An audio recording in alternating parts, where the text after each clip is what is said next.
Hey guys, Kier here from 50 Shades of Mom, and I am back at my stove with a cook with me video.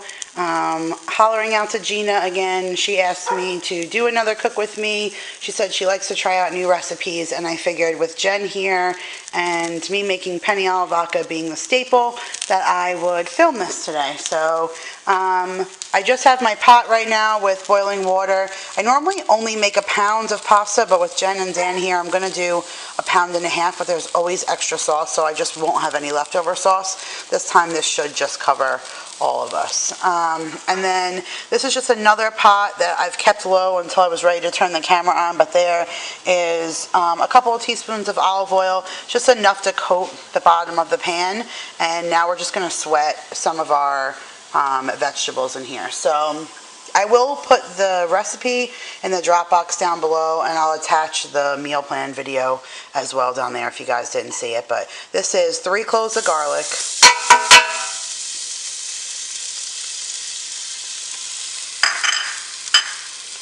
1 small onion,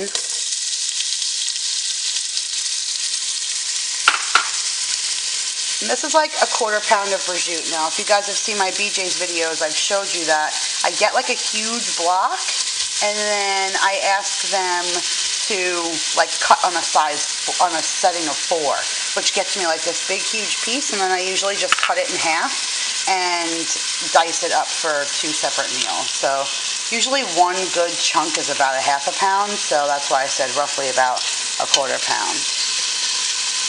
Alright, so we're going to let this sweat down, and then we'll add the sauce. Okay, so here's our pot. Everything is all sweated down, and I don't know if you guys can really see that, but there's like brown all on the bottom of the pan. That's like good, really good flavor. That's all about to come up when you add the vodka. So now we need to let all the alcohol go. So I'm going to actually take the heat. I'm going to crank this baby all the way up to as high as it can go, and we're going to put the vodka in. So I have here a 1/2 cup of vodka. It's all I had left. You could be a little bit more liberal with the vodka if you want, because as soon as you add it, it's all going to evaporate, and you're just going to be left with the flavor anyways. So, and all that brown stuff is all going to come up once you add this.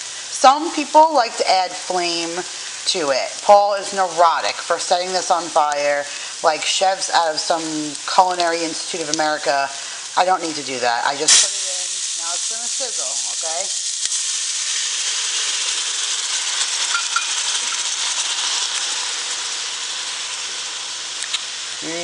That smells so good.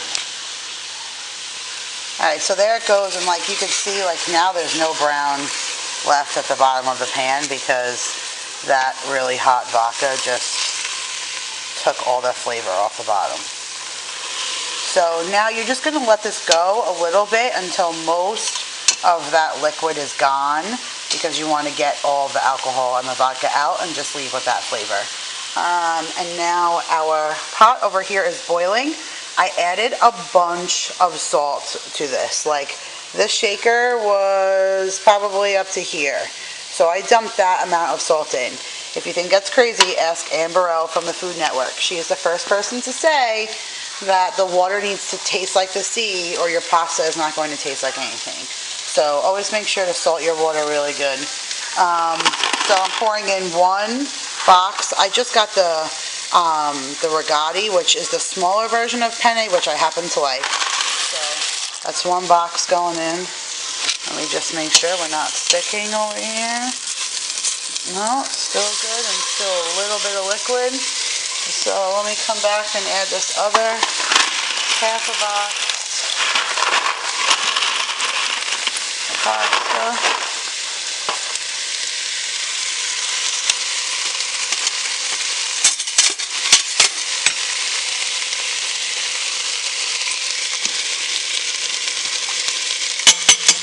Alright, so most of our liquid is pretty much gone. You want to save some flavor in here, because once it starts sticking again, you know you're too hot. So we're going to turn the temperature back down to medium, and now we're going to bring it down by adding our sauce. So I just have 1 can of tutto rosso here.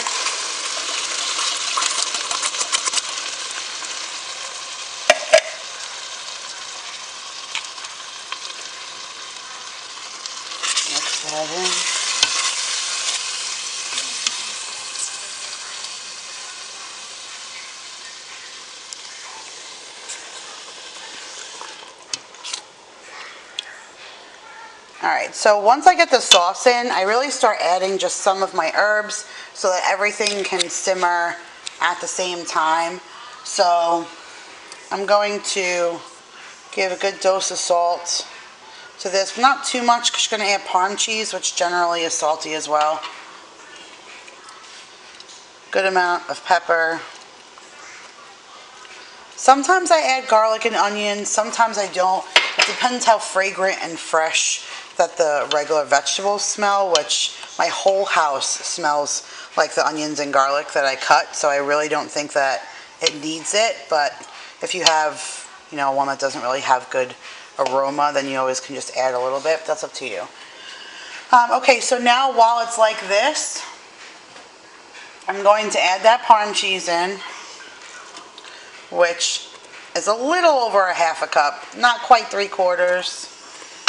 And then I'm going to mix this up and just give it a chance to all blend, and then I will add the paste and the cream. Alright, so I've given the sauce a chance to get hot and the parm cheese to melt, and I've dropped that can of paste in there. This way I could fill this can of paste with water. Alright, so I just do 1 can of paste to 1 can of water.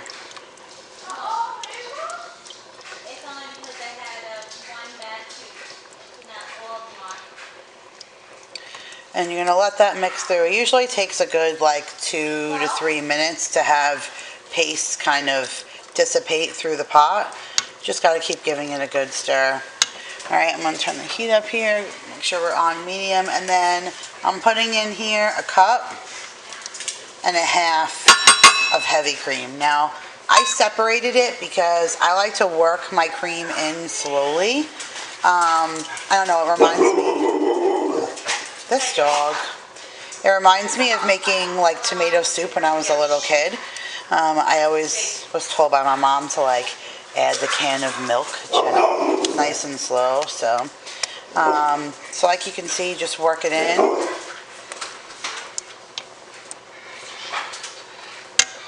Alright, so now that's gone. In goes 1/4 cup.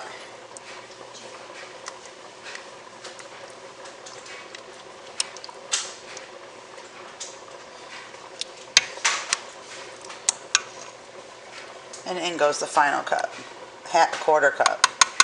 So that's your 1.5 cups, and then this is like maybe 4 nice sized pieces of fresh basil.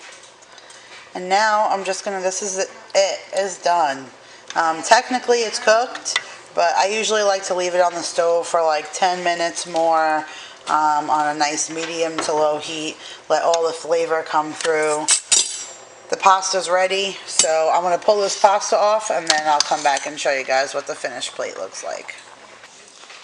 So this, guys, is the finished product. It looks and smells amazing. I actually couldn't even wait to film this, so we've already all eaten, and this is Daryl's plate for when he gets home from work, since he is working overnights tonight. But the house smelled so good, we could not wait to eat. So please try this recipe, share it. Comment down below and let me know what you think of it. It's definitely taken me a while to perfect it, but I really think that I have nailed it, and I hope you guys think the same way. So hit that like button, subscribe if you have not done that, and I will see you guys in my next video. Bye.